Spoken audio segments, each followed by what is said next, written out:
fil maisiri ing dalam judi. Nah, dalam judi ada potensi mendapat harta yang tanpa kesulitan. Nah, itu termasuk sebenarnya termasuk manfaat ya. Terus wa ismuhuma utawi dosane khomer lan maisir aima tegese perkara yang sa'u kang timbul apa ma'an huma dari khomer lan maisir minal mafasidi saking pira-pira kerusakan iku akbaru luwih agung ai agdamu min naf'ihima daripada manfaate khomer lan maisir. Nah itu ya, ini keterangan tafsirnya begini. Walam manuzilat ketika ayat khomer ini diturunkan, syarobaha mongko nginum ing khomer sopo kaumun. Nah ini salah satu orang-orang Islam ketika ayat ini diturunkan mereka minum. Wamtana ala nyegah sopo akhoruna sahabat yang lain. Nah, karena itu tadi ismun kabirun tapi terus setelah itu wamanafi'u linnas. Jadi ada dua jawaban Nabi itu ada dua versi. Jadi yang pertama kanjeng Nabi yas'alunaka anil khamri wal maisir, sahabat tanya padamu tentang khamr dan maisir. Kul jawab Muhammad fihima ismun kabirun tapi terus wa manafi'u linnas. Di khamr dan maisir itu ada dosa besar tapi di balik itu juga ada manfaat. Akhirnya ada sekelompok sahabat yang masih minum. Karena ada ayatnya ada wa manafi'u linnas. Kemudian dalam kelanjutan tafsirnya ila an haromaha sampai yento ngaromake ha ing khomer opo ayatul maidati ayat dalam surat al-maidah. Ya, tak terangkan dulu. Jadi begini, di zaman Nabi masalah hukum khomer itu terjadi 4 tahap. Yang pertama, tahapan pertama ada ayat yang diturunkan di Mekah itu halal, khomer masih halal. Ayatnya wa min samaratin nakhli wal a'nabi tattakhiduna minhu sakara wa rizqan hasana. Nah ini dari buah-buahan anggur dan kurma yang kau jadikan memabukkan itu yaitu dijadikan memabukkan wa rizqan hasana dan menjadi rizki yang baik. Itu belum ada ketegasan hukum. Saat sudah hijrah di Madinah, sahabat Umar dan Mu'ad tanya, ya ini yas'alunaka anil khamri wal maisir. Jadi ini yang tanya ini sahabat Umar. Umar itu kritis. Kok suwi-suwi dihalalnya kok kacau? Nah, ya, ketika di Mekah kemarin dihalalkan, tapi kok lama-lama kok kacau? Akhirnya terus mulai ada ketegasan tapi masih ada dua versi tadi itu. Kul fihima ismun kabirun terus wa manafi'u linnas. Dah, itu yang ayat ini tadi berarti ini pertanyaan dari Umar dan sahabat Mu'ad bin Jabal. Nah, gara-gara masih ada wa manafi'u linnas akhirnya masih ada yang minum. Kemudian tahap yang ketiga adalah Abdurrahman bin Auf. Itu suatu ketika dia membuat makanan, ternyata teman-temannya yang makan itu sambil minum khomer. Nah ini akhirnya sampai sholat maghrib.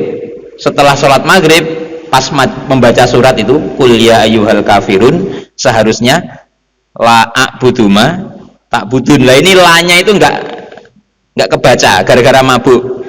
Jadi waktu sholat kul ya ayyuhal kafirun la a'buduma tak budun, lanya enggak kebaca. Akhirnya gimana bacanya? A'buduma tak budun, kan kacau. Kalau ada la a'buduma tak budun kan artinya aku tidak menyembah apa yang kamu sembah.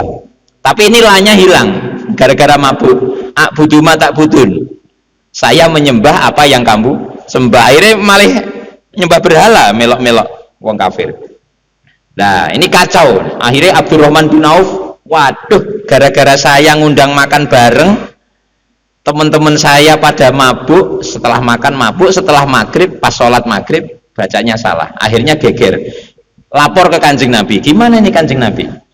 Nah terus akhirnya sama Kanjeng Nabi curhat Allah, oleh Allah diturunkan ayat ya ayyuhalladzina amanu la taqrabus sholata wa antum sukaro. Hei orang-orang yang iman, jangan kalian dekat-dekati sholat dalam keadaan mabuk. Wa antum sukaro. La taqrabus sholata wa antum sukaro. Jadi dulu itu waktu sholat saja yang nggak boleh mabuk. Berarti masih di luar sholat masih boleh. Nah ini dengan ayat ini belum, berarti belum total haram. Nah kemudian terus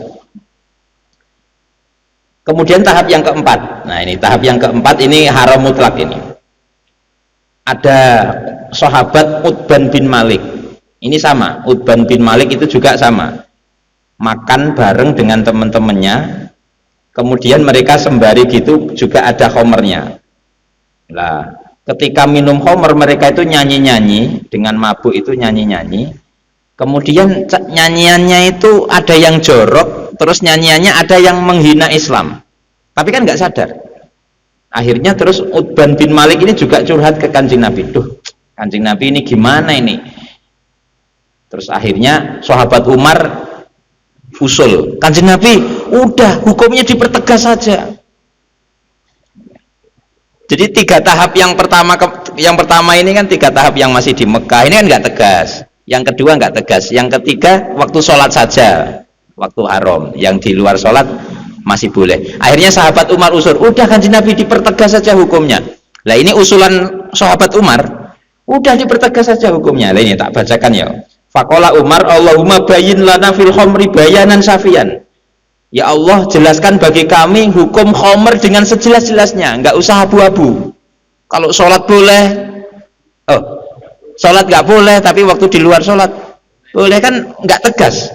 Akhirnya kemudian Allah fa'angzalallahu ayatal maidah, pokoknya haram ngono ae, koyok kae lho Pak, innamal khamru wal maisiru wal ansobu wal azlamu rijsun min amali syaiton. Dah wis rijsun niku wis keji.